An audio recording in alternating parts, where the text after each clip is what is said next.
बिस्मिल्लाहिर्रहमानिर्रहीम। अस्सलाम वालेकुम नाज़रीन, मैं हूं अहमद फ़वाद और आप देखते हैं मुझे मेरे यूट्यूब चैनल और फेसबुक पेज पर। नाज़रीन, सबसे पहले तो तमाम देखने वालों को, सुनने वालों को ईद की ढेरों खुशियां जो हैं वो मुबारक हों। आज की इस व्लॉग में ईद के दिन एक बड़ी खुशखबरी है जो कि मैं आपके साथ शेयर करने जा रहा हूं, क्योंकि ये जो नर्व्स की गेम इमरान खान साहब और हुकूमत के दरमियान चल रही थी, हुकूमत के जो असाब हैं वो जवाब देना शुरू हो चुके हैं। ब्लंडर्स उनकी जानिब से किए जा रहे हैं और दो अहम वज़रा उनके जो हैं वो ओहदे से मुस्ताफ़ी हो गए हैं। ये मामला क्या है, इस हवाले से कुछ एक्सक्लूसिव डिटेल्स मैं आपके साथ शेयर करूँगा।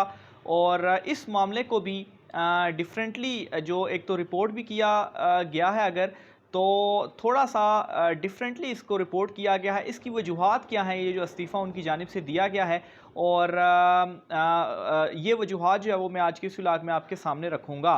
तो मामला ये है कि अयाज सादिक साहब, जो कि मुस्लिम लीग नून के बड़े सीनियर रहनुमा हैं, और दूसरे नंबर पर सलमान रफ़ीक साहब जो हैं, जो कि साद रफ़ीक साहब के भाई हैं, यानी कि वफाक में उनके भाई हैं, वो भी वज़ीर हैं, और सूबाई में सूबे में जो है वो इनके भाई जो है ये भी वज़ीर हैं। तो बहरहाल इन दोनों की जानिब से इस्तीफ़ा दे दिया गया है। और इस हवाले से मैं आपको बताता चलूँ कि इन दोनों का जो ताल्लुक़ है वो नवाज़ ग्रुप से है। इनिशियल तौर पर जो इतलात सामने आई हैं कि इन्होंने इस्तीफ़ा दिया क्यों, फिर उसके बाद जो मेन रीज़न्स है वो भी मैं आपके सामने रखूँगा। लेकिन जो इस वक्त जो रिपोर्ट भी हो रही हैं कि इस्तीफ़ा इनकी जानिब से इसलिए दिया गया कि जो पंजाब के ज़िमनी इलेक्शंस हो रहे हैं, इन इलेक्शंस में इन्होंने इंतखाबी मुहिम चलानी है। इस वजह से इन दोनों की जानिब से इस्तीफ़ा दिया गया है। और ये इंतखाबी मुहिम ये दोनों इस वजह से चला रहे हैं कि पाकिस्तान तहरीक इंसाफ जो है वो इस वक्त इतनी ज़्यादा मकबूल और हल्के में उनकी इतनी ग्रिप हो चुकी है कि मरियम नवाज़ इवन के इन ज़िमनी इंतखाबात में मुहिम चला रही हैं। यहाँ तक कि जो अयाज सादिक का जो ये चूँकि ख़ुद MNA है, तो जो इनके अंडर PP 158 आता है, जहाँ पर इंतखाबी मुहिम भी चलाएंगे, जो कि मुस्लिम लीग नून का गढ़ भी समझा जाता है। लेकिन यहाँ पर इस वक्त मौजूदा हुकूमत तमाम मशीनरी इनके पास है, उसके बावजूद ये इस कदर घबराए हुए हैं कि इनके लोग हार जाएंगे, इसलिए इन्होंने अयाज सादिक और सलमान रफ़ीक इन दोनों से इस्तीफ़ा दिलवाया और ये दोनों इंतखाबी मुहिम को चलाएंगे। और इंतखाबी मुहिम को चलाने के लिए इनका इस्तीफ़ा ज़रूरी इसलिए था क्योंकि जो ज़ाब्ता इखलाक है, अगर इस्तीफ़ा ना दिया जाए तो फिर उसकी खिलाफ वर्जी होगी। इलेक्शन कमीशन की जो ज़ाब्ता इखलाक होते हैं, इस वजह से इस्तीफ़ा देना पड़ा क्योंकि पब्लिक ऑफिस होल्डर हैं ये दोनों, तो फिर उसमें खिलाफ वर्जी ये हो जाती कि ये मुहिम नहीं चला सकते। तो बहरहाल इन्होंने इस वजह से इस्तीफ़ा दिया और PP 158 की ये जो मुहिम है इंतखाबी वो चलाएँगे। अब PP 158 के हवाले से बताता हूँ, फिर मैं आपको बताता हूँ कि इनमें मज़ीद इसमें क्या इनकी रीज़न्स है इस्तीफ़े देने की। और जो एक शगाफ है वो अब वाज़े तौर पर नज़र आने लग पड़ा है, जो नून लीग और शीन लीग है, यानी कि मरियम नवाज़ ग्रुप और जो शहबाज शरीफ ग्रुप है, इन दोनों के दरमियान। और किस तरीके से नवाज़ शरीफ ने अपने ही भाई शहबाज शरीफ का रास्ता रोका, लेकिन पलट कर शहबाज शरीफ जो थे उन्होंने मुख्तलिफ गेमें करके जो है वो अपने ख़ानदान को, जैसे कि वो अभी ख़ुद वज़ीर आज़म और बेटा उनका वज़ीर आला बना हुआ है, लेकिन अभी ये रिवार्स गेम जो है वो दोबारा नवाज़ शरीफ की जानिब से अपने ही ख़ानदान के अंदर अब वो कोशिश कर रहे हैं कि रिवर्स हो। ये इसके ऊपर भी आता हूँ। पहले ये जो इनकी रीज़न्स है, और 158 जो है ये बड़ी इंपॉर्टेंट चीज़ है, ये भी मैं आपके सामने रखता हूँ। ये जो 158 हल्का था, यहाँ से अलीम खान पाकिस्तान तहरीक इंसाफ के जीते थे। ये हल्का मुस्लिम लीग नून का गढ़ समझा जाता है, बल्कि गढ़ है। अयाज सादिक साहब जो है वो सीनियर रहनुमा है और वो हमेशा इस हल्के से कई मरतबा जीतते भी आए हैं। वो इसी वजह से इस मरतबा की ये जो इंतखाबी मुहिम है उसको चला रहे हैं। अब नाज़रीन, एक तो यहाँ पर ये डर चुके हैं कि 158 के हवाले से वैसे मैं पहले भी प्रिडिक्ट कर चुका हूँ कि ये हल्का ऐसा होगा जिसमें कांटे का मुकाबला होगा, यानी कि 20 में से 16 हल्के जो मैंने बताए थे कि वहाँ पर तो इमरान खान साहब जीतेंगे, जो बाकी 4 हल्के थे जिनमें कांटे का मुकाबला है वो 158 है। यानी कि किसी भी एक हल्के में मुस्लिम लीग नून फेवरेट नहीं है जीतने की, लेकिन यह है कि सिर्फ 4 हल्के ऐसे हैं जहाँ पर कांटे का मुकाबला है, जबकि 16 हल्कों में इमरान खान साहब फेवरेट हैं और उनमें एक हल्का ये भी है। हालांकि ये इनका गढ़ है। अलीम खान साहब पाकिस्तान तहरीक इंसाफ को छोड़ चुके हैं, लेकिन अलीम खान ने ये ज़िमनी इलेक्शन लड़ने से भी इनकार किया। इस वजह से मुस्लिम लीग नून ने अपने उसी उम्मीदवार को ये टिकट जो है वो इशू किया जो उन्होंने 2018 में दिया था। 2018 में अलीम खान साहब ये जीते थे, और 52,000 से ज़ायद वोट उन्होंने हासिल किए थे पीटीआई की नशिस्त के ऊपर।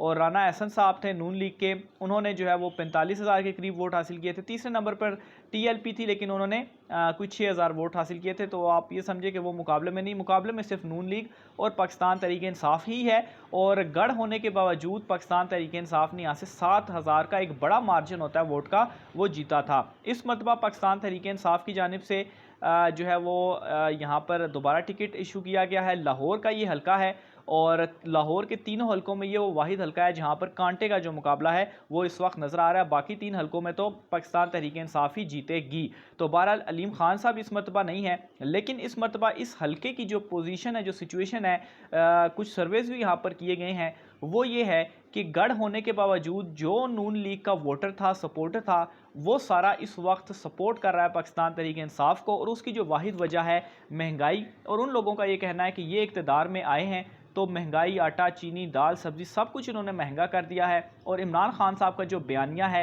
वो भी यहाँ पर मकबूल होता जा रहा है। और इमरान खान साहब की जो एक वेव है, और फिर उसके बाद एक बड़े ख़ानदान है यहाँ पर कुछ, क्योंकि बरादरी सिस्टम जो है वो भी रहता है, तो कुछ बड़े ख़ानदान ऐसे हैं जो मुस्लिम लीग नून को सपोर्ट करते रहे हैं माजी में, लेकिन वो इस मरतबा सपोर्ट कर रहे हैं पाकिस्तान तहरीक इंसाफ के उम्मीदवार को।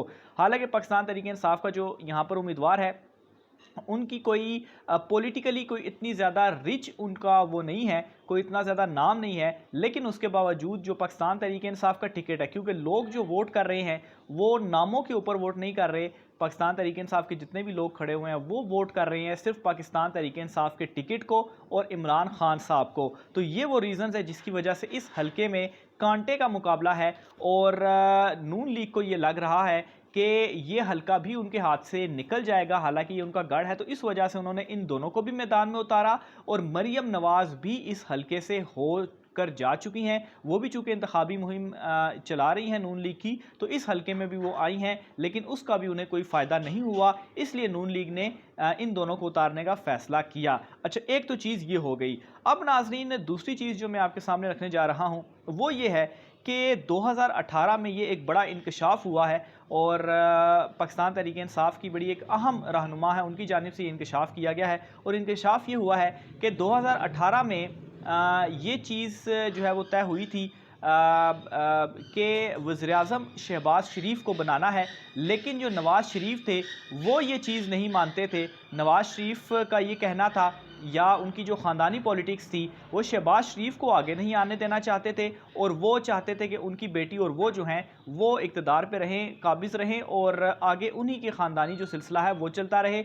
लेकिन शहबाज शरीफ जो हैं वो ये चीज़ उनको था कि उनको वज़ीर-ए-आज़म बनाया जाए। तो ये वो रीज़न्स थी जिसकी वजह से एक तो इन्होंने और फिर एक और भी चीज़ कि इन्होंने ख़ुद हुकूमत इसलिए भी नहीं ली थी क्योंकि इनका ये भी मानना था कि जो कुछ इन्होंने 2018 तक इन्होंने मुल्क के साथ या ख़जाने के साथ जो किया है, जो भी हुकूमत आएगी 3 साल तक उसको संभलने का मौका नहीं मिलेगा। और नून लीग की खुद ये ख्वाहिश थी कि हमें हुकूमत ना मिले। लेकिन जब इमरान खान साहब का दूसरी तरफ बयानिया मकबूल हुआ, इमरान खान साहब जो है वो लोगों ने उनको वोट किया, तो तब ये चीज़ की गई कि 15 से 20 नशिस्तों के ऊपर इमरान खान साहब को जो है वो हरवाया गया। और इसकी एक मिसाल ख्वाजा आसिफ साहब खुद बताते हैं कि वो इलेक्शन जो है वो हार रहे थे, फिर उनकी जानिब से एक अहम शख्स को कॉल की गई, और फिर उसके बाद क्या देखते हैं कि अचानक से ख्वाजा आसिफ साहब जो हैं वो जीत जाते हैं। ये चीज़ उन्होंने खुद कही। तो बहरहाल इस तरीके से 15 से 20 नशिस्तें पाकिस्तान तहरीक इंसाफ की कम की गई, और उनको ये फंसा कर जो हुकूमत है इत्तेहादियों की वो दी गई ताकि उनको कोई भी काम करने ना दिया जाए। और फिर अभी जो उनकी हुकूमत गिराएगी वो भी इसी तरह से।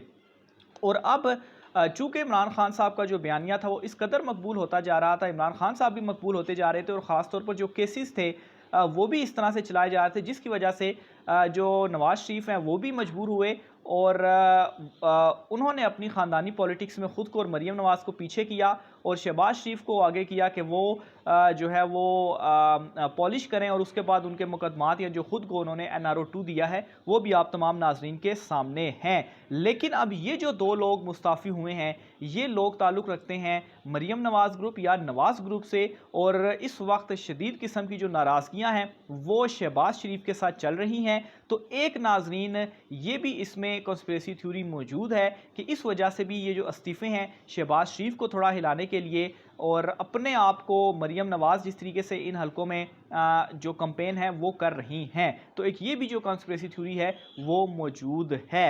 मज़ीद तफसीलात भी आपके साथ शेयर करता रहूँगा। राय का सर कमेंट बॉक्स में कीजिएगा। मुझे इजाज़त दीजिए। अल्लाह हाफ़िज़।